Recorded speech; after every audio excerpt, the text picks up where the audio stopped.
ಸ್ವಲ್ಪ ಜಾಗ ಮಹಾರಾಷ್ಟ್ರ ಬೇಡ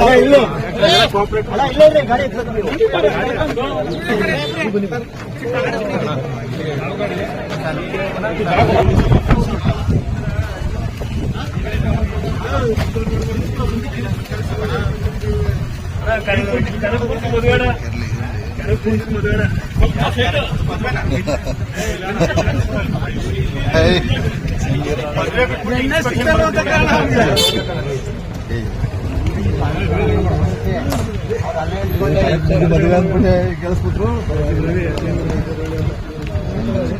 ಏನಪ್ಪ ಎತ್ತಿನ ಸಾಹೇಬ್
ಏನಪ್ಪ ಮಾಡ್ತೀರಾ ಇವಾಗ?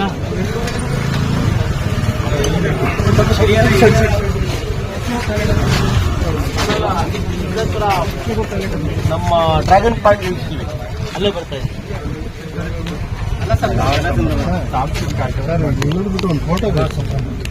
ಡ್ರ್ಯಾಗನ್ ಪಾರ್ಕ್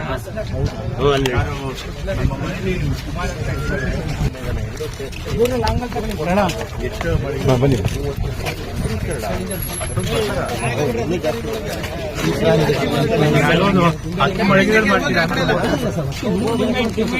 ಬರುತ್ತೆ, ಬಟ್ ಅಷ್ಟೊಂದು ಬರ್ಬೇಕಲ್ಲ, ಬೇರೆ ಇದು ಬರೀ ಎಕ್ಸಿಬಿಷನ್ ಟೈಮ್ ಒಂದು ನಡೀತದೆ.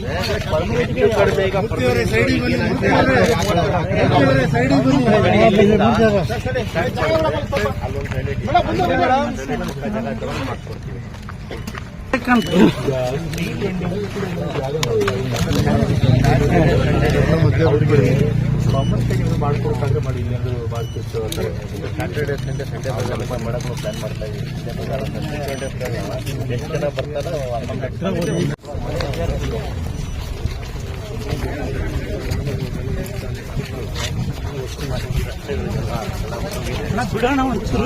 ಬನ್ನಿ ಬನ್ನಿ. ಗೇಮ್ಸ್ ಎಲ್ಲ ಆ ಕಡೆ ಅಷ್ಟೇ ಬಾಬಾ ಸತ್ಯ ಹಿಂದೆ ವಿದ್ಯೆ ಬಸಿದ್ದು ಮಾಡಬೇಕು. ಅದ್ರ ಜಾಗ ಇದೆ.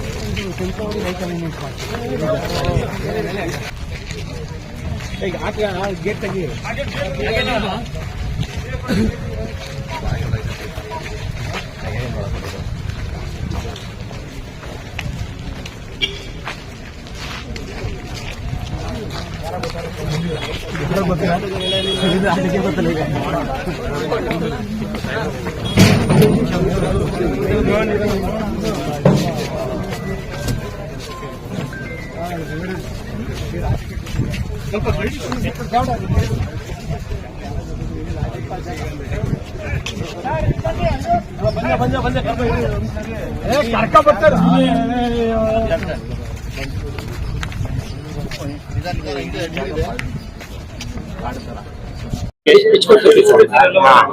ಹಿಂಗೆ ತೆಗಿಬೋದು.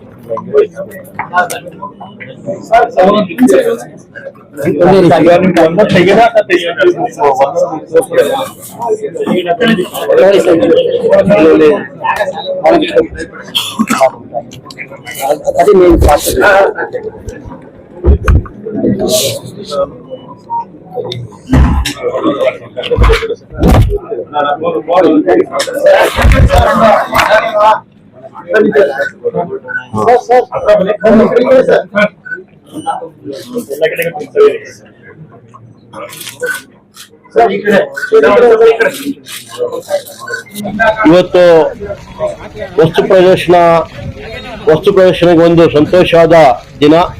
ಕಾರಣ ಆದ್ರಷ್ಟೇ, ನಮ್ಮ ನೂತನ ಮಂತ್ರಿಗಳಾದಂತಹ ಡಾಕ್ಟರ್ ಯತೀಂದ್ರ ಸಾಹೇಬರು ವಸ್ತು ಪ್ರದರ್ಶನ ಆಗಮಿಸಿ ವಸ್ತು ಪ್ರದರ್ಶನದಲ್ಲಿ ಒಂದು ಪ್ರಾಜೆಕ್ಟ್ ತಗೋಬೇಕು ಅನ್ನೋದು ಒಂದು ಕಾಳಜಿಯಿಂದ ಇವತ್ತು ಬಂದು ಘೋಷಣೆ ಮಾಡಕ್ ಬಂದವ್ರೆ. ಆ ಪ್ರಾಜೆಕ್ಟ್ ಬಗ್ಗೆ, ಆ ಪ್ರಾಜೆಕ್ಟ್ ಏನು ಅಂತ ಅವರೇ ತಮ್ಮ ಮುಂದೆ ಘೋಷಣೆ ಮಾಡ್ತಾರೆ. ಇವತ್ತು ತಾವೆಲ್ಲ ಬಂದಿದ್ದೀರಾ, ತಾವೆಲ್ಲ ನೋಡಿದ್ದೀರಾ. ಹಿಂದಿನ 2 ವರ್ಷದಿಂದ ವಸ್ತು ಪ್ರದರ್ಶನ ಎಲ್ಲರ ಬಾಯಿ ಮಾತಾಗಿತ್ತು. ಹಿಂದೆ 2 ವರ್ಷದಿಂದ 8 ಲಕ್ಷ ಮೀರಿ ಫುಟ್ಫಾಲ್ ನಮ್ಗೆ ಹೆಚ್ಚು ಕಡಿಮೆ 18 ಲಕ್ಷ ದಾಟಿ ಹೋಗಿದೆ. ಮುಂದಿನ ದಿನಗಳಲ್ಲೂ ಈ ವರ್ಷನೂ ಯತೀಂದ್ರ ಸಾಹೇಬರ ನೇತೃತ್ವದಲ್ಲಿ ವಸ್ತು ಪ್ರದರ್ಶನ ಇನ್ನೂ ಚೆನ್ನಾಗಿ ನಡೆದಿ ನಾವು ವಸ್ತು ಪ್ರದರ್ಶನದಲ್ಲಿ ಸಾರ್ವಜನಿಕರು, ಪ್ರವಾಸಿಗರು ಬಹುತೇಕ 20 ಲಕ್ಷಕ್ಕಿಂತ ಹೆಚ್ಚಾಗಿ ದಾಟುವ ಸಂಭಾವನೆ ಇದೆ. ಆ ಕಾರಣದಿಂದ ಇನ್ನೂ ಒಳ್ಳೆ ಕೆಲಸ ಮಾಡಬೇಕು ಆವರಣದಲ್ಲಿ ಇದರಲ್ಲಿ ಅಂತ ಹೇಳಿ ಒಂದು ಪ್ಲಾನ್ ಮಾಡಿ ಇವರ ಆದೇಶದಂತೆ ನಾವು ಒಂದು ಕೆಲಸ ತಗೋತಾ ಇದ್ದೀವಿ. ಇದಕ್ಕೆ ಹಿಂದೆ ಮಾಡಿದಾಗ ಸರ್ಕಾರದ ಸಹಕಾರದಿಂದ ನಾವು ಒಂದು ಸಿದ್ದರಾಮಯ್ಯ ಅಂಗಳ ಅಂತ ಒಂದು ಮಾಡಿದ್ವಿ. ನಂತರ ಅಧಿಸ್ಟೇಟ್ ಮ್ಯೂಸಿಕಲ್ ಫೌಂಟೇನ್ ಅಂತ ಒಂದು ಮಾಡಿದ್ವಿ. ರಾಜೀವ್ ಗಾಂಧಿ ಡ್ರ್ಯಾಗನ್ ಪಾಂಡ್ ಅಂತ ಮಾಡಿದ್ವಿ. ಈ 3 ಪ್ರಾಜೆಕ್ಟ್ ಸಕ್ಸಸ್ ಆಗಿತ್ತು. ಈ ಸಕ್ಸಸ್ ಆದ ಕಾರಣದಿಂದ ಜನ ಸಮುದ್ರ ತರ ಇದಕ್ಕೆ ಬಂದಿದ್ದು. ಇದಕ್ಕೆ ಕಾರಣಕರ್ತರು ಮೊದಲನೇದು ಸರ್ಕಾರ, ಎರಡನೇದಾಗಿ ನಮ್ಮ ಹಿರಿಯರ ನಾಯಕರಾದ ಸಿದ್ದರಾಮಯ್ಯ ಸಾಹೇಬರು, ಅವರ ಸಹಾಯ ಸಹಕಾರದಿಂದ ಇಷ್ಟೆಲ್ಲ ಪ್ರಾಜೆಕ್ಟ್ ಮಾಡಿದ್ವಿ. ಮುಂದಿನ ದಿನಗಳಲ್ಲೂ ವಸ್ತು ಪ್ರದರ್ಶನ ಒಂದು ಕೇಂದ್ರ ಬಿಂದು ಆಗಿ ಕೇವಲ ದಸರಾದಲ್ಲೇ ಅಲ್ಲ, ಇಡೀ ವರ್ಷನೂ ಕೂಡ ಇದೇ ರೀತಿ ನಡೀತದೆ ಮಾಡ್ತೀವಿ ಅಂತ ಹೇಳ್ತಾ, ಈ ಪ್ರಾಜೆಕ್ಟ್ ಯಾವ ರೀತಿ ಬರ್ತದೆ ಅಂತ ಹೇಳಿ ಒಂದು 5 ನಿಮಿಷ ವೀಕ್ಷಣೆ ತೋರಿಸ್ಬಿಟ್ಟು ನಂತರ ಮಾತಾಡ್ತಾರೆ.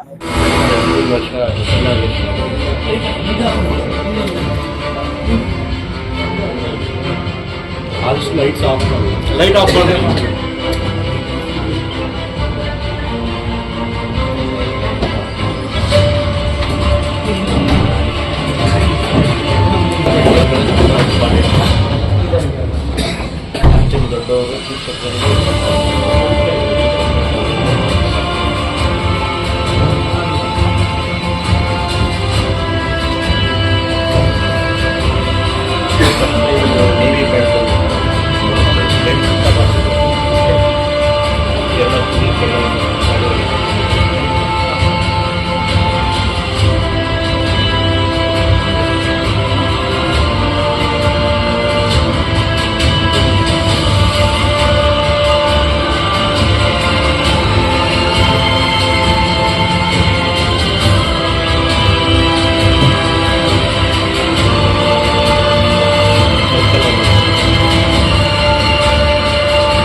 ಈಗ ನೆಕ್ಸ್ಟ್ ಯೋಜನೆ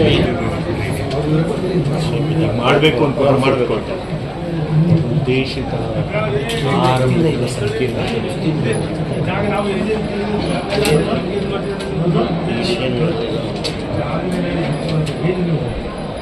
ದಸರಾ ಟೈಮಲ್ಲಿ ಫುಡ್ ಮನೆಗಳು ಹಾಕಿದ್ರೆ ಅವ್ರಿಗೂ ಅವಕಾಶ ಕೊಡ್ತಾರೆ. ಮೊದಲೆಲ್ಲ ಒಂದು ಡೆಲ್ಲಿ ಥರ ಇತ್ತು ಸರಿ ಕೊಡ್ತೀವಿ ಡೆಲ್ಲಿ ಅಲ್ಲೇ ಎರಡು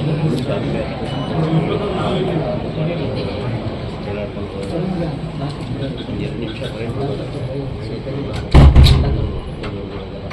ಈಗ ಇದರಲ್ಲಿ ಇದೆಲ್ಲ ಶಾಲ್ ಆಗಿ ಇದೆಲ್ಲ ಸ್ಪ್ರೆಡ್ ಆಗಿ ಇದೆಲ್ಲ ಕೂತ್ಕೊಂಡು ತಿನ್ನಕ್ಕೆಲ್ಲ ಬಂದಿದೆ. ಅದೆಲ್ಲ ನಾನ್ ವೆಜ್ ಮಳಿಗೆಗಳಿತ್ತು ಕೆಲವು ಕಲರ್ ಈ ಕಡೆ ವೆಜಿಟೇರಿಯನ್ ಕೊಡ್ತೀವಿ. ಇದೆಲ್ಲ ಶೀಟಿಂಗ್ ಯಾರಿದೆ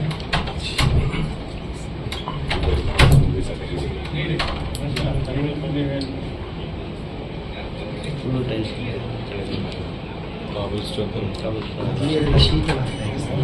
ಮೊದಲೆಲ್ಲ ಶೀಟ್ ಇತ್ತು ತಟ್ಟೆ ಬಟ್ ಮಳೆಗಳೇ ಬಂದಾಗ ಕೂಡ ಕೂತ್ಕೊಂಡು ಎಲ್ಲರೂ ಶೆಲ್ಟರ್ ಹೇಳ್ತಾ ಇದ್ದೀವಿ. ಒಂದು ಎಲ್ಲರೂ ಶೆಲ್ಟರ್ ಹಾಕಿ ಮಳೆಗಳೇ ಬಂದು ಕೂತ್ಕೊಂಡಿದ್ದೀವಿ.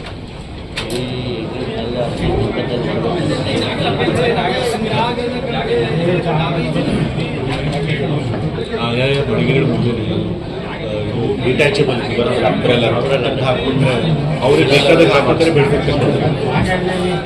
ಇಲ್ಲಿ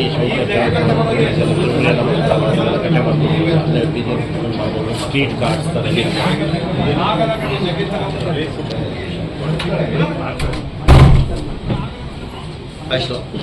ಈಗ ಇವತ್ತು ಈ ಒಂದು ಪ್ರೆಸ್ ಮೀಟ್ ಕರೆದಿರೋ ಉದ್ದೇಶ ಏನಪ್ಪಾ ಅಂತಂದ್ರೆ ನಮ್ಮ ದಸರಾದಲ್ಲಿ ಯಾವಾಗ್ಲೂ ಕೂಡ ಒಂದು ಮೇನ್ ಆಕರ್ಷಣೆ ಅಂತಂತಂದ್ರೆ ನಮ್ಮ ವಸ್ತು ಪ್ರದರ್ಶನ ಕೂಡ ಅದು ಹೆಚ್ಚು ಹೆಚ್ಚು ಪ್ರವಾಸಿಗಳನ್ನ ಆಕರ್ಷಣೆ ಮಾಡುತ್ತೆ. ಹಾಗಾಗಿ ಬರೋ ಪ್ರವಾಸಿಗರಿಗೆ ಒಳ್ಳೆ ಅನುಭವ ಕೊಡಬೇಕು ಅಂತ ಹೇಳಿ ಅದಕ್ಕೆ ಅಂತ ಒಂದು ಪ್ರಾಧಿಕಾರ ಕೂಡ ನಾವು ರಚನೆ ಮಾಡಿದ್ವಿ. ಈ ಒಂದು ವಸ್ತು ಪ್ರದರ್ಶನ ಪ್ರಾಧಿಕಾರ ದಸರಾದಿಂದ ಪ್ರಾರಂಭ ಆಗಿ 90 ದಿವಸಗಳ ಕಾಲ ಕೂಡ ವಸ್ತು ಪ್ರದರ್ಶನ ನಡೆಸುತ್ತೆ.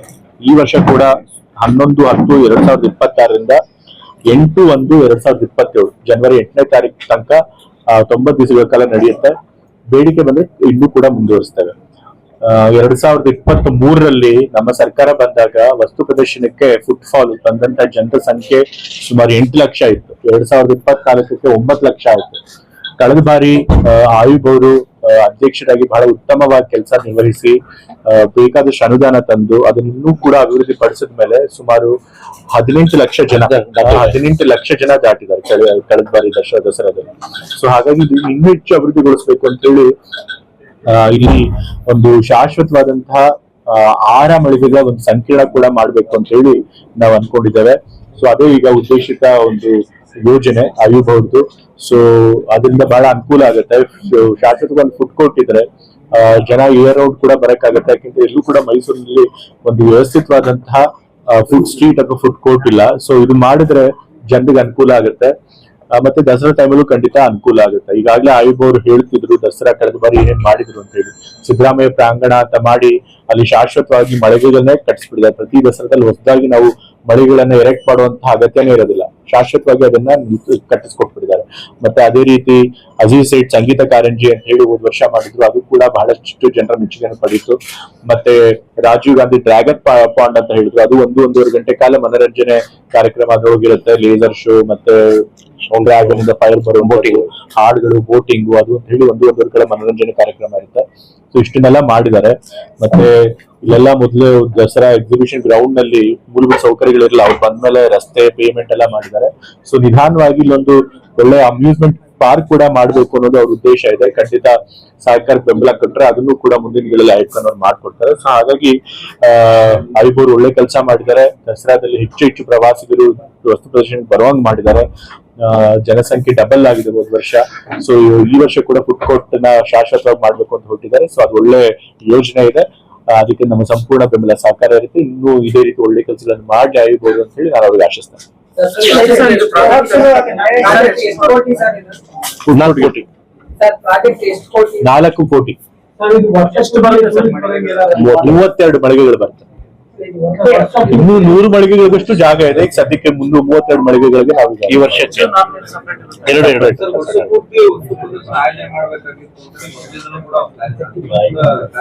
ಈಗಾಗಲೇ ಹೇಳಿದ್ರೆ ಒಂದು ವರ್ಷ ಪೂರ್ತಿ ಒಂದು ಅಮ್ಯೂಸ್ಮೆಂಟ್ ಪಾರ್ಕ್ ತರನೇ ಮಾಡ್ಬೇಕು ಅಂತ ಒಂದು ಯೋಚನೆ ಇದೆ. ಸೊ ಅದಕ್ಕೆ ಇನ್ನೂ ಸ್ವಲ್ಪ ಅನುದಾನದ ಅದೆಲ್ಲ ಅಗತ್ಯ ಇದೆ. ಸೊ ಸರ್ಕಾರದ ಬೆಂಬಲ ಸಿಕ್ಕಿದ ತಕ್ಷಣ ಅದನ್ನು ಕೂಡ ಮಾಡಿ. ವರ್ಷ ಸಮ್ಮರ್ ಮೇಳನು ಕೂಡ ಮಾಡಿದ್ದೀವಿ. 2.5 ತಿಂಗಳು ಸಮ್ಮರ್ ಮೇಳ. ಅದೇನು ಕೂಡ ಬೇಸಿಗೆ ಸಮಯದಲ್ಲೂ ಕೂಡ ಅವರು ವಸ್ತು ಪ್ರದರ್ಶನ ಮಾಡಿದ್ದಾರೆ. 2.5 ತಿಂಗಳು ಫುಡ್ ಕೋರ್ಟ್ ಅಲ್ಲಿ ನಾವು ನೋಡಿದಾಗ ಸ್ವಲ್ಪ ಎಲ್ಲೂ ಶೆಲ್ಟರ್ ಇಲ್ಲ. ಸೊ ಅದನ್ನ ಜನ ಕೂತ್ಕೊಂಡು ತಿನ್ನೋದಕ್ಕೂ ಕೂಡ ಅವಕಾಶ ಮಾಡ್ಕೊಡಿ. ಮಳೆಗಿಳೆ ಬಂದಾಗ ಒಂದು ಶೆಲ್ಟರ್ ಮಾಡಿ ಅಂತ ಹೇಳಿ.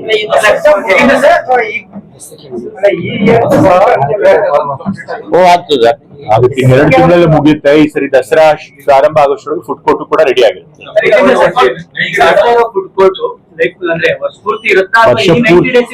ವರ್ಷ ಪೂರ್ತಿ ಇರ್ಬೇಕು ಅಂತಲೇ ನಾನು ಶಾಶ್ವತವಾಗಿ ಆ ಫುಡ್ ಕೋರ್ಟ್ ನ ಕಟ್ಟಿಸ್ತಾ ಇದ್ದಾರೆ. 90 ಡೇಸ್ ಇಯರ್ ರೌಂಡ್ ಇರುತ್ತೆ.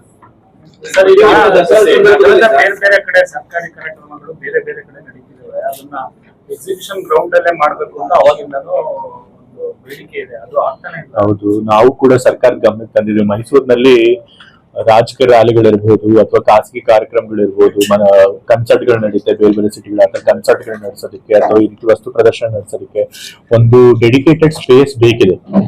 ಈಗ ಮಹಾರಾಜ ಗ್ರೌಂಡ್ಸ್ ಅಲ್ಲಿ ಒಂದಷ್ಟು ನಡೆಸ್ತಾರೆ, ಮತ್ತೆ ಬೇರೆ ಬೇರೆ ಜಾಗದಲ್ಲಿ ನಡೆಸ್ತಾರೆ. ಬಟ್ ಅದೆಲ್ಲ ಮಾಡಿದಾಗ ಏನಾಗುತ್ತೆ ಅಂತಂದ್ರೆ ನಮ್ಗೆ ಟ್ರಾಫಿಕ್ ಸಮಸ್ಯೆ ಜಾಸ್ತಿ ಆಗುತ್ತೆ. ಯಾಕಂದ್ರೆ ಸಿಟಿ ಮಧ್ಯಭಾಗದಲ್ಲಿ ಗ್ರೌಂಡ್ಸ್ ಗಳೆಲ್ಲ ಇರೋದು. ಸೊ ಹಾಗಾಗಿ ಸ್ವಲ್ಪ ಸಿಟಿಯಿಂದ ಹೊರಗಡೆ ಹೊರ ವಲಯದಲ್ಲಿ ಕಳೆದ ಬಾರಿ ನಾವು ಯುವ ದಸರಾ ಹೊರಗಡೆ ಮಾಡಿದ್ವಿ. ಈಗಲೂ ಕೂಡ ದಸರಾ ಹೊರಭಾಗದಲ್ಲೇ ಮಾಡ್ತಿದ್ವಿ. ಯಾಕಂದ್ರೆ ಆ ಟೈಮಲ್ಲಿ ಬಹಳಷ್ಟು ಜನ ಬರ್ತಾರೆ ಅಂತ. ಸೊ ಹಾಗಾಗಿ ಈ ರ್ಯಾಲಿಗಳನ್ನೆಲ್ಲ ಮಾಡೋದಕ್ಕೆ ಒಂದು ಡೆಡಿಕೇಟೆಡ್ ಜಾಗ ಬೇಕು ಅಂತ ಹೇಳಿ ಸರ್ಕಾರಕ್ಕೆ ನಾವು ಕೇಳ್ತಾ ಇದ್ದೀವಿ. ಅದಕ್ಕೆ ಒಂದು ಜಾಗ ಮೀಸಲಾಗಿ ಮುಂದೆ ಬರೋದ್ರಿಂದ ಒಂದು ಜಾಗ ಮೀಸಲಾಗಿ ಅದಕ್ಕೆ ಮೀಸಲಾಗಿಟ್ಟು ಒಂದು ಗ್ರೌಂಡ್ ಅನ್ನ ನಾವು ಸಿದ್ಧಪಡಿಸ್ತೀವಿ. ಕೋರ್ಟ್ ಅಲ್ಲೇ ಇದೆ, ಅದಿನ್ನು ಬಗೆಹರಿಸಿಲ್ಲ. ಕೋರ್ಟ್ ಅಲ್ಲಿ ನಮ್ಮ ಸರ್ಕಾರದಿಂದ ಅದಕ್ಕೆ ವಾದ ಮಾಡ್ತಾರೆ. ಬಟ್ ಇನ್ನೂ ಕೋರ್ಟ್ ತೀರ್ಮಾನ ಬಂದಿಲ್ಲ. ಅದು ಕೋರ್ಟ್ ಅಲ್ಲಿ ಏನ್ ಇತ್ಯರ್ಥ ಆಗುತ್ತೆ ಅದ್ರ ಮೇಲೆ ನಾವು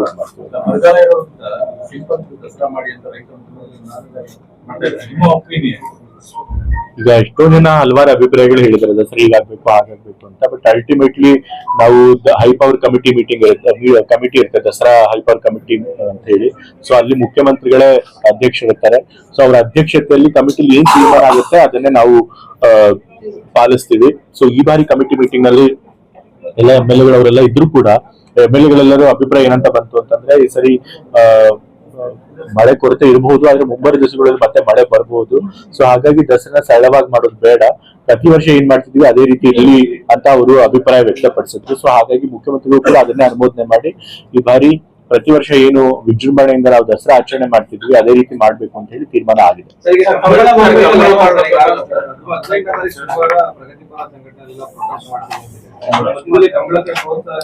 ಈಗ ಕಂಬಳದ ವಿಷಯನೂ ಕೂಡ Dasara high power committee meeting ನಲ್ಲಿ ಚರ್ಚೆ ಮಾಡಲಾಯಿತು. ಅಲ್ಲೂ ಕೂಡ ಮೆಜಾರಿಟಿ ಆಫ್ ಜನ ಕಂಬಳ ನಡೀಲಿ ಅಂತ ಹೇಳಿ ಅಭಿಪ್ರಾಯ ವ್ಯಕ್ತಪಡಿಸಿದ್ರು. ಯಾಕಂದ್ರೆ ಕಂಬಳ ಕೂಡ ನಮ್ಮ ರಾಜ್ಯದ ಒಂದು ಸಾಂಸ್ಕೃತಿಕ ಕ್ರೀಡೆನೆ, ಕರಾವಳಿ ಭಾಗದ ಕ್ರೀಡೆ. ಸೊ ಅದು ಅಲ್ಲಿಗೆ ಮಾತ್ರ ಸೀಮಿತ ಆಗುತ್ತೆ. ಇಡೀ ರಾಜ್ಯದ ಎಲ್ಲ ಜನರು ಕೂಡ ಅದನ್ನ ನೋಡಿ ಅನುಭವಿಸ್ಬೇಕು. ಸೊ ಹಾಗಾಗಿ ಈ ಸರಿ ಮೈಸೂರಿಗೆ ಅದು ಪರಿಚಯ ಮಾಡ್ಬೇಕು ಅಂತ ಹೇಳಿ ಮೆಜಾರಿಟಿ ಶಾಸಕರು ಮತ್ತೆ ಯಾರ ಸದಸ್ಯರು ಬಂದಿದ್ರು ಅವ್ರದೆಲ್ಲ ಅಭಿಪ್ರಾಯ ಆಗಿತ್ತು. ಆದ್ರೂ ಕೂಡ ಮುಖ್ಯಮಂತ್ರಿಗಳು ಅದಕ್ಕೆ ಅಂತಿಮವಾದ ತೀರ್ಮಾನ ತೆಗೆದುಕೊಳ್ತಾರೆ.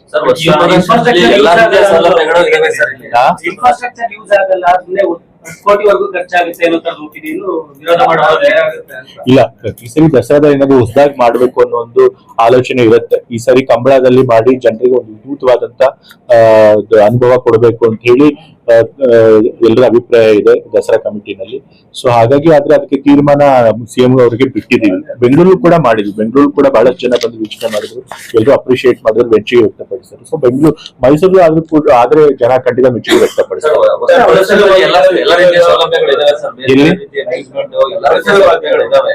ಆದ್ರೆ ಆ ಯೋಜನೆಯ ಒಂದು ಇದನ್ನ ಗುತ್ತಿಗೆದಾರರಿಗೆ ಕೊಡುವಂತದ್ದು ಪ್ರತಿ ವರ್ಷ. ಈಗ ವಸ್ತು ಪ್ರದರ್ಶನ ಇರೋದನ್ನೇ ಆ ಒಂದು ವಸ್ತು ಪ್ರದರ್ಶನ ಆಯೋಜನೆ ಮಾಡೋದಕ್ಕೆ, ಬಟ್ ಅದನ್ನ ಈಗ ಪ್ರಾಧಿಕಾರನೇ ಇದೆ, ಒಬ್ಬ ವ್ಯಕ್ತಿಗೆ ಅಲ್ಲ ಅದನ್ನ ಪ್ರಾಧಿಕಾರನೇ ಇದೆ. ಈಗ ಅದಕ್ಕೆ ನಿಧಾನವಾಗಿ ಪರ್ಮನೆಂಟ್ ಸ್ಟ್ರಕ್ಚರ್ ಅನ್ನ ಮಾಡ್ತಾ ಇದ್ದಾರೆ. ಈಗ ಮಳಿಗೆಗಳನ್ನ ಇವರೇ ಕಟ್ಟಿಸ್ಕೊಟ್ಟಿದ್ದಾರೆ, ಮ್ಯೂಸಿಕಲ್ ಫೌಂಟೇನ್ ಮಾಡಿದ್ದಾರೆ. ಸೊ ಹಾಗಾಗಿ ಇಲ್ಲಿ ಪರ್ಮನೆಂಟ್ ಸ್ಟ್ರಕ್ಚರ್ಸ್ ನ ಮಾಡಿ ಪ್ರಾಧಿಕಾರನೇ ಅದನ್ನ ನಿರ್ವಹಿಸ್ತಾರೆ ಮುಂದೆ ದಿವಸ. ದಸರಾ ಇನ್ನೇನ್ ಬರ್ತಾ ಇದೆ, ರಸ್ತೆ ಕಾಮಗಾರಿಗಳು ಯಾವ್ದು ಪೂರ್ಣ ಆಗಿಲ್ಲ. ಔಟ್ಸೈಡ್ ತುಂಬಾ ಬರ್ತಾ ಇದೆ. ಯಾವ ಕಂಪನಿ? ಈಗ ಮೊನ್ನೆ ನಾನು ಈ ಇಂಜಿನಿಯರ್ಗಳಂತೆಲ್ಲ ಮೀಟಿಂಗ್ ತೆಗೆದುಕೊಂಡಿದ್ದೆ, ಬೇರೆ ಬೇರೆ ಇಲಾಖೆ ಇಂಜಿನಿಯರ್ ಮೀಟಿಂಗ್ ದಸರಾ ಸಲುವಾಗಿ. ಸೊ ಹಾಗಾಗಿ ಹೇಳಿದೀನಿ, ದಸರಾ ಪ್ರಾರಂಭ ಅದಕ್ಕಿಂತ ಮುಂಚೆನೆ ಎಲ್ಲೆಲ್ಲಿ ರಸ್ತೆ ರಿಪೇರಿ ಆಗ್ಬೇಕು ಅಥವಾ ಹೊಸ ರಸ್ತೆಗಳನ್ನು ಮಾಡ್ಬೇಕಾಗಿದೆ ಅಷ್ಟನ್ನು ಮಾಡಿ ಮುಗಿಸ್ಬೇಕು ಅಂತ ಹೇಳಿ ನಾನು ಸೂಚನೆ ಕೊಟ್ಟಿದ್ದೇನೆ. ಪಾರದರ್ಶಕವಾಗಿ ಕೆಲಸ ಆಗ್ತಾ ಇಲ್ಲ ಬಿಜೆಪಿ ಗಂಭೀರವಾದ ಆರೋಪ ಮಾಡ್ತಾರೆ. ಯಾವಾಗ್ಲೂ ಆ ರೀತಿ ಆರೋಪ ಮಾಡ್ತಿರ್ತಾರೆ. ಬಟ್ ಟೀಕೆಲಿ ಏನಾದ್ರು ನಿಜ ಇರೋದಕ್ಕೆ ಏನಾದ್ರು ಆಧಾರ ಕೊಡ್ಬೇಕು. ಇದೆ ಈಗ ಇಷ್ಟು ದಿವಸ ಅಧ್ಯಕ್ಷರು ಇರ್ಲಿಲ್ಲ, ಯಾಕೆಂತಂದ್ರೆ ಹಿಂದಿದ ಅಧ್ಯಕ್ಷರು ನನ್ನ PS ಆಗಿದ್ರಿಂದ ಸ್ಥಾನ ತೆರವಾಗಿತ್ತು. ಸಾರಿ, ಹಿಂದಿದ್ದಂತ 3 ಆಯುಕ್ತರು ನನ್ನ PS ಆಗಿದ್ರಿಂದ ಆಯುಕ್ತ ಸ್ಥಾನ ತೆರವಾಗಿತ್ತು. ನಾನು ಆಗ್ಲೇ ಕೊಟ್ಟಿದ್ದೆ ಹೊಸ ಆಯುಕ್ತರನ್ನ ನೇಮಕ ಮಾಡೋದಕ್ಕೆ. ಬಟ್ ಅದ್ರ ಸರ್ಕಾರದಲ್ಲಿ ಸ್ವಲ್ಪ ನಿಧಾನ ಆಯ್ತು. DPR ಹೋಗಿ ಮತ್ತೆ ಅವ್ರು ಎಲೆಕ್ಷನ್ ಕಮಿಷನರ್ ಪರ್ಮಿಷನ್ ಕೊಡ್ಬೇಕಾಗಿತ್ತು, ಅವ್ರು ಬಿಡ್ಲಿಲ್ಲ. ಸೊ ಕೊನೆಗಾಗಿ ಅವ್ರಿಗೆ ಹೆಚ್ಚುವರಿ ಪ್ರಭಾರ ಕೊಡ್ಬೇಕಾಯ್ತು. ಸೊ ಇದೆಲ್ಲ ಆಗಿದ್ರೆ ಸ್ವಲ್ಪ ತಡ ಆಯ್ತು. ಈಗ ಆಯುಕ್ತರು ಕೂಡ ಬರ್ತಾರೆ. ಸೊ ಆಯುಕ್ತರು ಬಂದ್ಮೇಲೆ ಕರೆಕ್ಟ್ ಆಗಿ ಏನು ಮೂಡಾದಿಂದ ಕೆಲಸಗಳಾಗ್ಬೇಕು, ಅದು ಪ್ರಾಮಾಣಿಕವಾಗಿ ಪಾರದರ್ಶಕತೆಯಿಂದ ಆಗುತ್ತೆ. ಅಧ್ಯಕ್ಷರು ಮಾಡ್ಬೇಕು. ತಂದೆಯವರು ಮತ್ತೆ ನಮ್ಮ MLAಗಳು ಮತ್ತೆ ಬೇರೆ ನಾಯಕರುಗಳು ಅವ್ರ ಜೊತೆ ಚರ್ಚೆ ಮಾಡಿ ಆಗ್ಬೇಕು. ಅದು ಕೂಡ ಆದಷ್ಟು ಬೇಗ ಆಗುತ್ತೆ.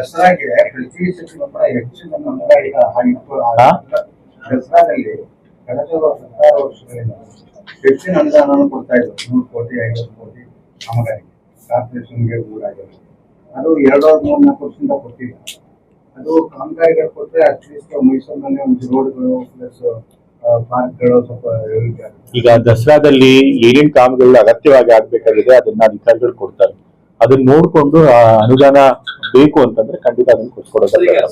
ಅಧಿಕಾರದಿಂದ ಹೇಳಿದ್ಮೇಲೆ ಅವ್ರು ಸೈಡ್ ಲೈನ್ ಆಗ್ತಾ ಇದಾರೆ ಅಂತ ಕೆಲವರು ಆರೋಪ ಮಾಡಿದ್ದಾರೆ. ಈಗ ಎಲ್ಲ ಏನೇ ತೀರ್ಮಾನ ಕೂಡ ಸಿದ್ದರಾಮಯ್ಯ ಒಟ್ಟಿಗೆ ಸ್ವಲ್ಪ ಅಭಿಪ್ರಾಯ ತಗೊಂಡು ಮುನ್ನಡೆಸಲಾಗ್ತಾ ಇದೆಯಾ ಅನ್ನೋ ಒಂದು ಪ್ರಶ್ನೆ ಇದೆ. ಅದು ಕೆಲವರ ಅಭಿಪ್ರಾಯ ಅಷ್ಟೇ. ಇವಾಗ ಸಂಪುಟ ವಿಸ್ತರಣೆ ಆಗ್ಬೇಕಾಗಿತ್ತು, ತಂದೆಯವ್ರು ಹೋಗಿದ್ರಲ್ಲ ಡೆಲ್ಲಿಗೆ, ಅವ್ರನ್ನ ಕರೆದೇ ಇದ್ರಲ್ಲ. ಸೊ ಹಾಗಾಗಿ ಪ್ರಮುಖ ನಿರ್ಧಾರಗಳನ್ನು ತಗೊಳ್ಬೇಕಾದ್ರೆ ತಂದೆಯವ್ರನ್ನ ಖಂಡಿತ ಕನ್ಸಲ್ಟ್ ಮಾಡೇ ಮಾಡ್ತಾರೆ. ಹೈಕಮಾಂಡ್ ಆಗಿರ್ಲಿ ಅಥವಾ ಅವರು ಕೂಡ ಶಾಸಕರಾಗಿದ್ದಾರೆ, ಸರ್ಕಾರದಲ್ಲಿ ಭಾಗನೇ ಇರ್ತಾರೆ. ಸೊ ಹಾಗಾಗಿ ಅವರು ಕೂಡ ಸರ್ಕಾರದ ಪ್ರಮುಖ ತೀರ್ಮಾನಗಳ ಬಗ್ಗೆ ಅವರು ತಮ್ಮ ಅಭಿಪ್ರಾಯ ವ್ಯಕ್ತಪಡಿಸ್ತಾರೆ ಮತ್ತೆ ಸರ್ಕಾರ ಅದನ್ನ ಗಣನೆಗೆ ತೆಗೆದುಕೊಳ್ಳುತ್ತೆ. ಕಳೆದ ಬಾರಿ ದಸರಾಗೆ ವಸ್ತು ಪ್ರದರ್ಶನಕ್ಕಂತಾನೆ ಸಿಎಂ ಸಿದ್ದರಾಮಯ್ಯನವರು ವಿಶೇಷವಾದಂತಹ ಅನುದಾನ ಕೊಟ್ಟರು. ಈ ಬಾರಿ ಸಿಎಂ ಅವರು ಖಂಡಿತ. ಈಗ ಈಗಾಗಲೇ ಹೇಳಿದಂಗೆ ವಸ್ತು ಪ್ರದರ್ಶನ ಒಂದು ಪ್ರಮುಖ ಆಕರ್ಷಣೆ ಆಗಿದೆ. ದಸರಾದಲ್ಲಿ ತುಂಬಾ ಜನ ಬರ್ತಾರೆ. 19 ಲಕ್ಷ ಜನ 90 ದಿವಸಗಳಲ್ಲಿ ಅಟೆಂಡ್ ಮಾಡಿದ್ದಾರೆ. ಸೊ ಹಾಗಾಗಿ ಹೆಚ್ಚು ಜನ ಬರ್ತಿರೋದ್ರಿಂದ ಚೆನ್ನಾಗಿ ಡೆವಲಪ್ ಮಾಡಬೇಕು, ಅದಕ್ಕೆ ಬೇಕಂತ ಅನುದಾನ ಕೂಡ ಕೊಡಿಸಬೇಕು. ಈ ಸರಿ ಮುಖ್ಯಮಂತ್ರಿಗಳು ಹೇಳಿ ಆ ಬೇಡಿಕೆ ಇಟ್ಟೇ ಇರ್ತೇನೆ. ಕೆಲವರು ಅಭಿಪ್ರಾಯ ಇದೆ, ಮೈಸೂರಿನ ಅವರಾಗಿಯೇ ಕೂಡ ಮೈಸೂರು ಅವರಾಗಿರೋ ಒಂದು ಭಾಗ ಆಗಿರೋದ್ರಿಂದ ರೆಫರ್ ಮಾಡಬಹುದಾ ಹೇಗೆ ಅಂತ ಆ ಒಂದು ಅಭಿಪ್ರಾಯದ ಸಭೆನಲ್ಲಿ ಬಂತು. ದಸರಾ ಕಮಿಟಿ ಮೀಟಿಂಗ್ ನಲ್ಲಿ ನಾವು ಕೂಡ ಅದಕ್ಕೆ ಸಂಪೂರ್ಣ ಸಮ್ಮತಿ ಇದೆ. ಸುತ್ತೂರು ಶ್ರೀಗಳು ರಾಜ್ಯದಲ್ಲಿ ಬಹಳ ಗೌರವಾನ್ವಿತರು. ಯಾಕೆಂತಂದ್ರೆ ಅವರು ಸಂಸ್ಥೆ ಮೂಲಕ ಬಹಳಷ್ಟು ಒಳ್ಳೆ ಕೆಲಸಗಳನ್ನು ಮಾಡ್ತಾರೆ. ಮತ್ತೆ ಎಲ್ಲಾ ಫೀಲ್ಡ್ಗಳಲ್ಲಿ, ಬರೀ ಶಿಕ್ಷಣ ಮಾತ್ರ ಅಲ್ಲ, ಗ್ರಾಮೀಣಾಭಿವೃದ್ಧಿ, ಸಾಂಸ್ಕೃತಿಕವಾಗಿ, ಆಧ್ಯಾತ್ಮಿಕವಾಗಿ ಮತ್ತೆ ಸಾಹಿತ್ಯಿಕವಾಗಿ ಎಲ್ಲಾ ಕ್ಷೇತ್ರಗಳಲ್ಲೂ ತುಂಬಾ ಒಳ್ಳೆ ಕೊಡುಗೆ ಕೊಟ್ಟಿದ್ದಾರೆ. ಸೊ ಅಂತವರು ಉದ್ಘಾಟನೆ ಖಂಡಿತ ದಸರಾಗೆ ಮೆರುಗಿರುತ್ತೆ. ಜೊತೆಗೆ ಎಲ್ಲದಕ್ಕಿಂತ ಹೆಚ್ಚಾಗಿ ಸುತ್ತೂರು ಮಠ ಇರುತ್ತೆ ನಮ್ಮ ವರ್ಣಾ ಕ್ಷೇತ್ರದಲ್ಲಿ. ಸೊ ನಮ್ಮ ವರ್ಣಾ ಕ್ಷೇತ್ರದಲ್ಲಿರೋ ಮಠದ ಪೂಜ್ಯರು ಉದ್ಘಾಟನೆ ನಮ್ಗೆ ಬಹಳ ಸಂತೋಷ ಆಗುತ್ತೆ. ಬಟ್ ಯಾವಾಗ್ಲೂ ವಾಡಿಕೆ ಅಂತೆ ಈ ಉದ್ಘಾಟಕರನ್ನ ತೀರ್ಮಾನ ಮಾಡೋದು ಮುಖ್ಯಮಂತ್ರಿಗಳು. ಸಭೆಯಲ್ಲೂ ಕೂಡ ನಾವು ಮುಖ್ಯಮಂತ್ರಿಗಳಿಗೆ ಆ ಜವಾಬ್ದಾರಿನ ಕೊಟ್ಟಿದ್ದೇವೆ. ನಾವು ಅದ್ರ ಬಗ್ಗೆ ಮಾತಾಡ್ತೀವಿ. ದಸರಾ ಶಾಸಕ ಪ್ರಾಧಿಕಾರ ಆಗ್ಬೇಕು ಅಂತ ಬೂದಿರೋ ಬೇಡಿಕೆ ಇದೆ ಸರ್. ಈ ಅಭಿಪ್ರಾಯ ಕೂಡ ಬಂದಿತ್ತು ದಸರಾ ಕಮಿಟಿ. ಪ್ರತಿ ವರ್ಷ ಬರ್ತಿರುತ್ತೆ. ಈ ಬಾರಿ ಕೂಡ ತನ್ವೀರ್ ಸೇಠ್ ಅವರು ಅಭಿಪ್ರಾಯ ವ್ಯಕ್ತಪಡಿಸಿದ್ರು. ಮುಖ್ಯಮಂತ್ರಿಗಳು ಅದಕ್ಕೆ ಪರಿಶೀಲನೆ ಮಾಡಿ ತೀರ್ಮಾನ ತಗೊಳ್ತೀವಿ ಅಂತ ಹೇಳಿದ್ರು. ನವೆಂಬರ್ 10 ಆದ್ಮೇಲೆ KDP ಸಭೆ ನಡೆದೇ ಇಲ್ಲ ಮೈಸೂರು. ಸಿದ್ದರಾಮಯ್ಯ ಅವ್ರು ಮಾಡಿದ್ದೆ ಲಾಸ್ಟ್ 1 ತಾಸು ಮಾಡಿದ್ರು. ಈಗ ನಾನು ಉಸ್ತುವಾರಿ ಮಂತ್ರಿ ಆಗಿದ್ದೀನಿ. ಇನ್ಮೇಲೆ ನಿಯಮಿತವಾಗಿ ಕೆಡಿಪಿ ಸಭೆಗಳನ್ನು ನಡೆಸಬೇಕು. ಸೊ ನಾನು ಕೂಡ ಮಂತ್ರಿಯಾಗಿ ಈಗಷ್ಟೇ 1 ತಿಂಗಳ ಮೇಲೆ ಸ್ವಲ್ಪ 2 ತಿಂಗಳಿಗಿಂತ ಕಮ್ಮಿ ಅವಧಿ ಆಗಿದೆ. ಸೊ ಮುಂದಿನ ತಿಂಗಳಲ್ಲಿ ನಾನು ಕೆಡಿಪಿ ಸಭೆಯನ್ನ ತೆಗೆದುಕೊಳ್ತೇನೆ. ಸೆಷನ್ ಬರುತ್ತೆ, ಮುಂದಿನ ತಿಂಗಳು ಸೆಷನ್ ಮುಗಿದ್ಮೇಲೆ ತೆಗೆದುಕೊಳ್ತೇನೆ. ಪ್ರತಿ ಬಾರಿಯೂ ಕೂಡ ಈ ಉಪಸಮಿತಿಗಳನ್ನ ರಚನೆ ಮಾಡೋ ವಿಚಾರ ಗೊಂದಲ ಆಗ್ತಿದೆ. ಕಳೆದ ಬಾರಿ ಆಗಿತ್ತು ಅಂದ್ರೆ ಪಕ್ಷದವ್ರನ್ನ ಕಾರ್ಯಕರ್ತರನ್ನ ಮಾಡೋ ವಿಚಾರ. ಈ ಬಾರಿ ಯಾವ ರೀತಿ ಮಾಡೋದು? ಸರಿ, ದಸರಾ ಉದ್ಘಾಟನೆ, ಹಿಂದಿನ ಹಬ್ಬ, ಜಂಬೂ ಸವಾರಿ, ಕೆಲಸ ಮಾಡಕ್ಕಾಗಲ್ಲ, ಅಧಿಕಾರಿಗಳೇ ಫಸ್ಟ್ ಎಲ್ಲ ಹೌದು. ಈ ಉಪಸಮಿತಿಗಳು ಮಾಡ್ಬೇಕಾದ್ರೆ ಏನಾಗುತ್ತೆ ಅಂತಂದ್ರೆ ತುಂಬಾ ಜನ ಕಾರ್ಯಕರ್ತರನ್ನ ನಾವು ಸದಸ್ಯರನ್ನಾಗಿ ಮಾಡೋದ್ರಿಂದ ಒಂದಷ್ಟು ಗೊಂದಲ ಆಗತ್ತೆ, ಮತ್ತೆ ಬೇಗನೂ ಮಾಡೋದಿಲ್ಲ. ತುಂಬಾ ದಸರಾ ಪ್ರಾರಂಭ ಆಗುಂತ ಒಂದ್ ಸ್ವಲ್ಪ ದಿವಸಗಳ ಹಿಂದೆ ಅಷ್ಟೇ ಮಾಡ್ತೀವಿ, ಅದರಿಂದನೂ ಗೊಂದಲ ಆಗುತ್ತೆ. ಬಟ್ ಈ ಸರಿ ಆ ಗೊಂದಲಗಳ ನಿವಾರಣೆ ಮಾಡ್ತೀವಿ. ಆದಷ್ಟು ಬೇಗ ಉಪಸಮಿತಿಗಳನ್ನು ರಚನೆ ಮಾಡಿ ಲಿಮಿಟೆಡ್ ನಂಬರ್ಸ್ ಕಾರ್ಯಕರ್ತರನ್ನ ಮಾತ್ರ ಸದಸ್ಯರು ಮಾಡುವಂತ ಪ್ರಯತ್ನ ಇಲ್ಲ. ಎಲ್ಲಾನು ಕೂಡ ಪರಿಗಣಿಸ್ತೀವಿ. ಅಪ್ಲಿಕೇಶನ್ ಇರುತ್ತೆ. ಸೊ ನೋಡಿ, ಸರ್ಕಾರದ ಕಾರ್ಯಕ್ರಮ ನಿಮ್ಮ ಪಾರ್ಟಿ ಮೆಂಬರ್ ಮಾಡೋದು ಸರಿನಾ ಅಂತ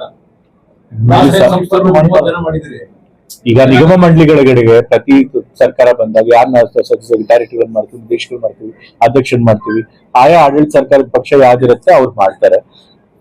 ದಸರಾದಲ್ಲೂ ಕೂಡ ಯಾವ ಸರ್ಕಾರ ಇರುತ್ತೆ ಅವ್ರು ಅವ್ರ ಪಕ್ಷದ ಕಾರ್ಯಕರ್ತರಿಗೆ ಮಾಡ್ಕೊಡ್ತಾರೆ, ಅದು ಸಹಜವಾದದ್ದು, ಅದ್ರೊಳಗೆ ಏನ್ ತಪ್ಪಿಲ್ಲ. ಸೊ ಈ ಬಾರಿ ಕೂಡ ಹಂಗೆ ಮಾಡ್ತೀವಿ. ಮತ್ತೆ ಬೇರೆ ಪಕ್ಷಗಳು ಕೂಡ ಒಂದಷ್ಟು ಅಕಾಮಡೇಟ್ ಮಾಡೋಕೆ ಪ್ರಯತ್ನ ಮಾಡ್ತೀವಿ. ಸಂಘ ಸಂಸ್ಥೆಗಳು ಕೂಡ ಕೊಡ್ತಾರೆ, ಅವ್ರನ್ನು ಕೂಡ ಆರೋಗ್ಯ ಕ್ಷೀಣಿಸ್ತಾ ಇದೆ. ಕೇಂದ್ರ ಸರ್ಕಾರದ ಯಾವ ಪ್ರತಿನಿಧಿಗಳು ಮಾತಾಡಿಲ್ಲ. ಯಾಕೆ ಅವ್ರಿಗೆ ದೇಶದ ಜನರಿಗೆ ಗೌರವ ಇಲ್ವಾ ಏನು ಅಂತ?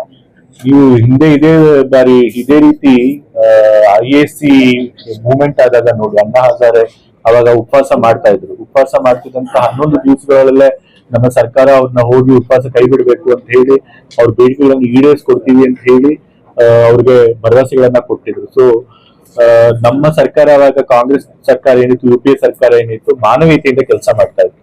ಯಾವುದೋ ಒಬ್ರು ಸರ್ಕಾರದಲ್ಲಿ ಏನಾದ್ರು ಬೇಡಿಕೆ ಇಟ್ಟು ಉಪವಾಸ ಮಾಡ್ತಿದ್ರೆ ಮತ್ತೆ ಅವ್ರ ಬೇಡಿಕೆ ಎಷ್ಟೊಂದು ಜನರ ಒಂದು ಆಶಯ ಆಗಿದ್ದಾಗ ಅದಕ್ಕೆ ಸ್ಪಂದಿಸುವಂತ ಕೆಲಸ ಮಾಡ್ತಾ ಇತ್ತು. ಆದ್ರೆ ಈ ಸರ್ಕಾರಕ್ಕೆ ಜನರ ಬಗ್ಗೆ ಯಾವುದೇ ಕಾಳಜಿ ಇಲ್ಲ. ಯಾರ್ ಸತ್ರು ಯಾರ್ ಬದುಕಿದ್ರು ಅದಕ್ಕೆ ಚಿಂತೆ ಇಲ್ಲ. ತಾವೇನ್ ಮಾಡ್ಬೇಕೋ ಅದನ್ನೇ ಮಾಡ್ಕೊಂಡು ಹೋಗ್ತಾರೆ. ಮತ್ತೆ ಅವರೇ ಹೇಳಿದ್ದಾರೆ, ನಾವ್ ಯಾರು ರಾಜೀನಾಮೆನೂ ಕೊಡಲ್ಲ, ರಾಜೀನಾಮೆ ಎಲ್ಲ ಕೊಡೋದು ಹಿಂದಿನ ಸರ್ಕಾರಗಳು. ನಮ್ಮ ಸರ್ಕಾರದಲ್ಲಿ ಅವ್ರ ಮಂತ್ರಿಗಳು ಏನೇ ತಪ್ಪು ಮಾಡ್ಲಿ, ಜನ ಅವ್ರಿಗೆ ಎಷ್ಟೇ ಬೈಲಿ, ಆದ್ರೆ ನಾವ್ ಮಾತ್ರ ರಾಜೀನಾಮೆ ಕೊಡಲ್ಲ ಅಂತ ಹೇಳಿ ಬಂಡತರ ಪ್ರದರ್ಶನ ಮಾಡುವಂತ ಈ ಸರ್ಕಾರ ಇದು. ಸೊ ಹಾಗಾಗಿ ಗೊತ್ತಿರುವಂತದ್ದೇ, ಮೋದಿ ಸರ್ಕಾರ ಇರೋದು ಒಂದಿಷ್ಟು ಮಾನವತೆ ಇಲ್ಲದೆ ಇರುವಂತ ಸರ್ಕಾರ, ಜನರ ಆಶಯಗಳಿಗೆ ಸ್ಪಂದಿಸದೇ ಇರುವಂತ ಸರ್ಕಾರ. ಅವರ ಸರ್ಕಾರದಲ್ಲಿ ತಪ್ಪಾಗಿದ್ರು ಕೂಡ, ಹಗರಣಗಳಾಗಿದ್ರು ಕೂಡ, ಆ ಹಗರಣಗಳಿಂದಾಗಿ ಎಷ್ಟೊಂದು ಜನರ ಜೀವ ಹೋಗಿದ್ರು ಕೂಡ ಅದ್ರ ಬಗ್ಗೆ ಯೋಚನೆ ಮಾಡಿದಿರುವಂತ ಸರ್ಕಾರ. ಸೊ ಇಂಥ ಬಂಡ ಸರ್ಕಾರನ ಯಾರು ನೋಡ್ರಲ್ಲ.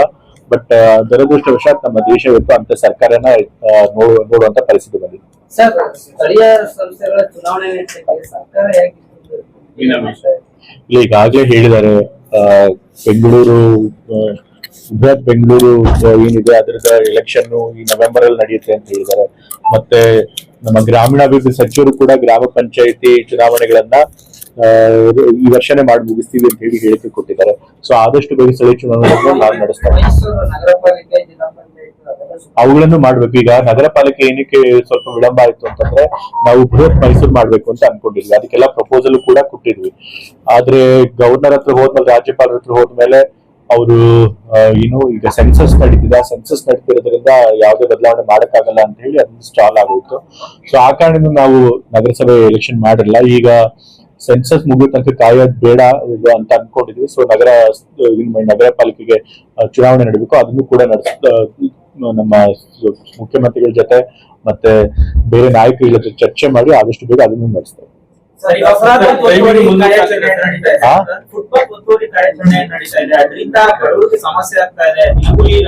ಈಗ ಬೆಂಗಳೂರಿನಲ್ಲಿ ಪರಿಸ್ಥಿತಿ ಬಹಳಷ್ಟು ಹದಗೆಟ್ಟೋಗಿದೆ. ಅಲ್ಲಿ ಯಾಕೆಂತಂದ್ರೆ ಟ್ರಾಫಿಕ್ ತುಂಬಾ ಕೆಟ್ಟ ಪರಿಸ್ಥಿತಿಗೆ ಬಂದಿದೆ. ಅದರಿಂದ ಎಷ್ಟೊಂದು ಜನ ರೋಡ್ ಅಲ್ಲಿ ವೆಹಿಕಲ್ ಗಳಲ್ಲಿ ಓಡಾಡೋರು ಕೂಡ ಪ್ರಾಣ ಕಳ್ಕೊಳ್ಳುವಂತ ಸ್ಥಿತಿ ಬಂದಿದೆ. ಹಾಗಾಗಿ ಅಲ್ಲಿ ಬೇರೆ ದಾರಿ ಇಲ್ಲ.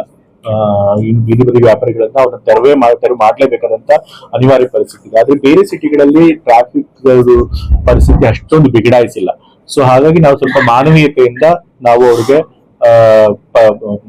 ಸ್ವಲ್ಪ ಅವ್ರಿಗೆ ಅವಕಾಶ ಮಾಡ್ಕೊಡ್ಬೋದು. ಸೊ ಅವ್ರಿಗೆ ನೋಟಿಸ್ಗಳು ಕೊಟ್ಟು ಅವ್ರಿಗೆ ಸರಿಯಾದಂತ ಒಂದು ಅವಧಿ ಕೊಟ್ಟು ಅಲ್ಲಿಂದ ಜಾಗ ಬದಲಾವಣೆ ಮಾಡಕ್ಕೆ ಮತ್ತೆ ಬೇರೆ ಆಲ್ಟರ್ನೇಟಿವ್ ಜಾಗನೂ ಕೂಡ ಕೊಟ್ಟು ನಾವು ಅವ್ರನ್ನ ತೆರವು ಮಾಡ್ಕೊಡ್ಬೇಕಾಗುತ್ತೆ.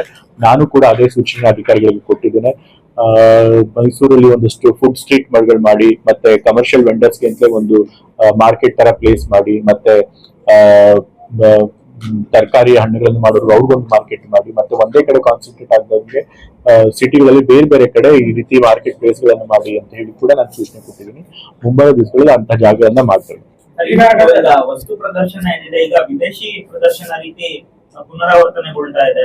ಅಂದ್ರೆ ವಿದೇಶಿ ಏನು ಪ್ರದರ್ಶನ ಮಾಡ್ತಾ ಇದ್ದು ಅದನ್ನ ವಸ್ತು ಪ್ರದರ್ಶನದಲ್ಲಿ ಇದು ಮಾಡ್ತಾ ಇದ್ದಾರೆ. ಸಂಗೀತ ಕಾರಂಜಿ ಮೊದಲು ಎಷ್ಟೋ ವರ್ಷಗಳಿಂದ ಇರುವಂತದ್ದು, ಅದೇನು ಹೊಸದು ಏನಲ್ಲ. ಸೊ ಅದನ್ನು ಕೂಡ ನಾವು ಮಾಡ್ತಾ ಇದೀವಿ. ಮಳಿಗೆಗಳಂತೂ ಮಾಡೇ ಮಾಡ್ತೀವಿ. ಫುಡ್ ಕೋರ್ಟ್ ಅಂತೂ ಎಲ್ಲಿ ವಸ್ತು ಪ್ರದರ್ಶನಗಳು ಅಲ್ಲಿ ಇರಲೇಬೇಕು. ಸೊ ಅದನ್ನೇ ಮಾಡ್ತೀವಿ. ನಾವೇನು ಹೊಸದಾಗಿ ವಿದೇಶಿ ಸಂಸ್ಕೃತಿ ಏನ್ ತರ್ತಾ ಇಲ್ಲ. ಶೈಲಿಯಲ್ಲೇ ಹೌದು. ಮತ್ತೆ ಇಲ್ಲಿ ಏನು ಒಂದು ಡಿಸೈನ್ ಆರ್ಕಿಟೆಕ್ಚರ್ ಮಾಡಿದಾರೆ ಕೂಡ ಅದು ಕೂಡ ನಮ್ಮ ಕರ್ನಾಟಕದ ಒಂದು ಏನು ಸಂಸ್ಕೃತಿ ಇದೆ ಅದರ ಆಧಾರದ ಮೇಲೆ ಮಾಡಿದ್ದಾರೆ.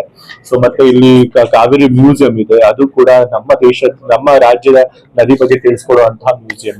ಸೊ ಹಾಗಾಗಿ ಎಲ್ಲ ನಮ್ಮ ದೇಶೀಯ ಸಂಸ್ಕೃತಿನ ಗಮನದಲ್ಲಿಟ್ಕೊಂಡು ಎಲ್ಲಾ ಕಾರ್ಯಕ್ರಮಗಳನ್ನ ಮಾಡಿದ್ದಾರೆ. ಸರಿ, ಸಾಕು, ಥ್ಯಾಂಕ್ ಯು. ಪ್ರಧಾನಮಂತ್ರಿಗಳು ಹೊರದೇಶದ ಬಗ್ಗೆ ಬಹಳ ಕಾಳಜಿ ಇಟ್ಟಿದ್ದಾರೆ. ದೇಶದಲ್ಲಿ ರಾಮ ಮಂದಿರ ಲೂಟ್ ಆದ್ರೂ ಅದ್ರ ಬಗ್ಗೆ ಮಾತಾಡ್ತಾ ಇಲ್ಲ. ನಾ ಹೇಳಿದ್ನಲ್ಲ, ಇದೊಂದು ಭಂಡ ಸರ್ಕಾರ. ಇವ್ರು ಏನೇ ಹಗರಣ ಮಾಡ್ಲಿ, ಏನೇ ಅನಾಚಾರ ಮಾಡ್ಲಿ, ಅದರಿಂದ ಯಾರೇ ಪ್ರಶ್ನಿಸಿದ್ರು ಕೂಡ ಅವ್ರಿಗೆ ದಪ್ಪ ಚರ್ಮ, ಅದನ್ನ ಅವ್ರ ತಲೆ ಒಳಗೆ ಹೋಗೋದೇ ಇಲ್ಲ. ಇವ್ರು ಏನ್ ಮಾಡಿದ್ದಾರೆ, ಚುನಾವಣೆಗಳನ್ನ ಜನರು ಇಲ್ಲದೆ ಹೋದ್ರು ಕೂಡ ನಾವು ಪ್ರಜಾಸತ್ತಾತ್ಮಕ ಸಂಸ್ಥೆಗಳನ್ನ ಕ್ಯಾಪ್ಚರ್ ಮಾಡ್ಕೊಂಡು ಚುನಾವಣೆ ಹೇಗಾದ್ರೂ ಗೆಲ್ಬಹುದು ಅಂತ ಹೇಳಿ ತಿಳ್ಕೊಂಡ್ಬಿಟ್ಟಿದ್ದಾರೆ. ಸೊ ಹಾಗಾಗಿ ಜನರ ಬಗ್ಗೆ ಅವ್ರಿಗೆ ಯೋಚನೆ ಇಲ್ಲ. ಬಟ್ ನಾವುಗಳು ಜನಗಳು ಈ ಸರ್ಕಾರದ ವಿರುದ್ಧ ತಿರುಗಿ ಬಿದ್ದು ಪ್ರಜಾಪ್ರಭುತ್ವ ಉಳಿಸ್ಕೊಳ್ಬೇಕಾದಂತಹ ಪರಿಸ್ಥಿತಿ ಬಂದಿದೆ.